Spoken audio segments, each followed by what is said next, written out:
Nous parlons d'un livre ce matin qui est sorti il y a quelques semaines, de la cour au jardin. Le voici, on l'a, qui se présente un peu comme un guide essentiel pour ceux qui désirent apporter une contribution positive à l'environnement, en commençant par leur propre jardin et en s'étendant à leur communauté. De la cour au jardin, donc, transformer son terrain en aménagement écologique et comestible.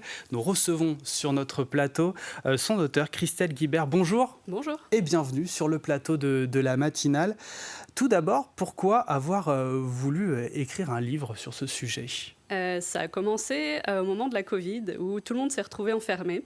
Et puis là, c'est sûr que je ne sais pas comment ça s'est passé en France, mais au Québec, où je vis depuis 9 ans, ça a été la folie du jardinage. Donc tout le monde s'est rendu compte qu'on était enfermé chez soi. Qu'est-ce qu'on peut faire maintenant ? On commence le jardinage.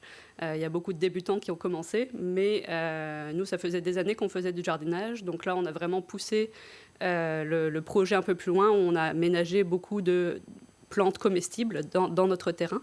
Et puis, quand j'ai aménagé tout ça, puis toutes les recherches que j'ai faites, je me suis rendu compte qu'en fait, il n'y avait pas de livre qui regroupait toutes ces informations-là, que ce soit pour des débutants ou des jardiniers un peu plus expérimentés. Si on va aller plus loin et réduire un peu la surface de pelouse qu'on utilise dans notre jardin, c'est là où je me suis dit, il manque quelque chose, donc je vais commencer à écrire là-dessus. Donc c'était ma passion qui s'est transformée en écriture. Et c'est vrai que même en France, pendant le confinement, il valait mieux vivre son confinement avec un extérieur. Alors ça ne s'est pas trop vu ces derniers jours en France, et notamment en Vendée. Mais les beaux jours devraient arriver. En tout cas, aujourd'hui, il fait beau. C'est peut-être aussi pour encourager les personnes à verdir. C'est l'occasion aussi, avec le beau temps qui arrive, de verdir un petit peu plus leur terrain. Il y a des potentiels à exploiter. Oui, beaucoup de potentiel. Surtout si on regarde soit les banlieues, soit plus en Vendée, ça serait les lotissements, l'équivalent. Mais souvent, quand on reçoit la maison est nouvelle, qu'est-ce qu'on va avoir autour ? Rien. Généralement, c'est que du gazon. Puis le gazon, c'est très faible en biodiversité, ça ne sert pas à grand-chose. Donc le but, c'est vraiment de rendre ça plus utile pour les humains en produisant de la nourriture et pour la faune aussi, qui va profiter des fleurs. Donc les pollinisateurs vont venir, les abeilles, etc., mais aussi les oiseaux. Donc le but, c'est vraiment de refaire venir un peu la biodiversité sur son terrain pour l'aider, parce qu'on sait qu'avec les changements climatiques, la biodiversité a beaucoup de difficultés. Donc c'est le moment de l'aider. Et en plus de ça, ça participe à la collectivité, puisqu'avec toutes les productions de fruits sur notre terrain, ça permet de nourrir nos amis, la famille, les voisins et la communauté de manière générale. Donc c'est une sorte d'encyclopédie, oui. Alors, si j'ai bien compris. C'est un guide pratique, oui. Alors, à qui s'adresse ce livre ? Est-ce qu'il s'adresse aux passionnés, comme vous, les novices, peut-être comme moi, ou ceux qui souhaitent s'y mettre aussi, ou bien tous pour tout le monde ? Oui, ça s'adresse vraiment à tout le monde. Ça s'adresse que ce soit aux jardiniers débutants qui n'ont jamais touché à la terre de leur vie. Je vais vraiment passer sur les différentes bases, à savoir qu'est-ce qu'il faut connaître sur son terrain, l'ensoleillement, etc. Et ça va aussi s'adresser aux jardiniers qui sont un peu plus expérimentés, qui par exemple font leur potager depuis des années et qui veulent aller plus loin. Donc soit parce que les fruitiers, ça les intéresse, puis souvent ça fait un petit peu peur, les fruitiers, parce qu'on pense à la taille, la formation, etc., les maladies. Dans mon livre, j'essaye vraiment de parcourir d'astuces, comment réduire au maximum l'entretien pour le futur et réduire les maladies, etc.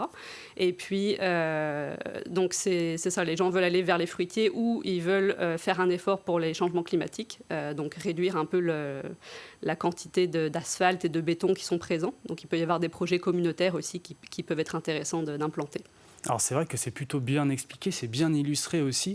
Par quoi on va commencer alors si on est débutant ? La première chose, c'est l'observation du terrain. C'est facile de faire des erreurs quand on commence. Donc, on a une nouvelle maison, par exemple. Si on ne regarde pas suffisamment longtemps comment fonctionne notre terrain, donc que ce soit au niveau de l'ensoleillement, l'ensoleillement, le type de sol qu'on a, parce que le but, c'est vraiment d'adapter nos plantes à notre sol plutôt que l'inverse. C'est beaucoup moins d'efforts que d'essayer de transformer un sol. Donc vraiment choisir des variétés qui vont fonctionner dans notre sol. Vérifier aussi s'il y a des zones humides sur notre terrain. Donc les fruitiers, généralement, ils n'aiment pas trop ça. Là. Donc il y a vraiment beaucoup de paramètres à prendre en compte. Donc c'est l'observation. Puis après, ça va être la conception du jardin, en gros. Donc c'est un livre qui fonctionne autant pour les jardiniers québécois que pour les jardiniers vendéens? Oui, c'est ça. Donc, j'ai adapté le Parce que c'est livre. pas le même climat quand même. Non, c'est pas le même climat. Puis c'est sûr qu'on va apprendre des choses sur comment fonctionne le Québec aussi dans le livre. Mais j'ai adapté aussi toutes mes sections sont adaptées pour la France, et donc les Vendéens. Je parle de la rusticité puisque c'est quand même important. C'est sûr qu'ici, on peut faire pousser des plantes qu'au Québec, on peut même pas imaginer. Donc c'est l'avantage, on peut faire pousser plus de plantes. Mais avec les changements climatiques, ça vaut le coup aussi d'imaginer. J'en parle un peu dans le livre. Je parle des Bretons qui commencent maintenant à planter des cactus chez eux. C'était impossible il y a quelques années. Donc, il y a des changements qui se jouent aussi avec ça. Ouais. Transformer son terrain en aménagement écologique et écomestible. Quel rôle notre terrain peut jouer dans l'écosystème concrètement? Ça dépend des variétés que celui-ci propose, j'imagine? Oui, donc j'essaye de miser beaucoup sur des variétés indigènes donc qui proviennent de la région où on habite. Donc ça aide beaucoup les pollinisateurs indigènes, justement, à proliférer. Puis c'est eux qui sont en danger. On parle souvent des abeilles domestiques, mais il y a plein d'abeilles sauvages aussi qui existent et qu'on a besoin de sauver. Puis c'est pas que les abeilles, il y a des mouches aussi qui pollinisent, des fourmis, il y a vraiment tous les insectes, en fait. Ce qu'on va essayer de faire, c'est d'aider les insectes qui vont être des prédateurs utiles dans le jardin, donc qui vont nous aider à manger, en gros, les insectes ravageurs. Vous pensez que voir, par exemple, son voisin ou sa voisine prendre soin de son terrain et le transformer en quelque chose de positif pour l'environnement, est-ce que ça peut encourager de s'y mettre aussi? Oui, ça aide beaucoup. Je vais prendre le cas chez moi. Donc, j'ai commencé ça il y a à peu près 4 ans. Et puis, chaque année, j'agrandis la zone avec mes fruitiers, mais j'ai aussi des herbes médicinales que je mets, donc beaucoup de fleurs qui produisent. Et puis, mes voisins ont commencé à regarder ça. Et c'est sûr que ça attise la curiosité. Donc, j'ai eu beaucoup de discussions avec mes voisins. Et il y a 2-3 ans, les voisins ont commencé à vouloir implanter aussi des fruitiers chez eux.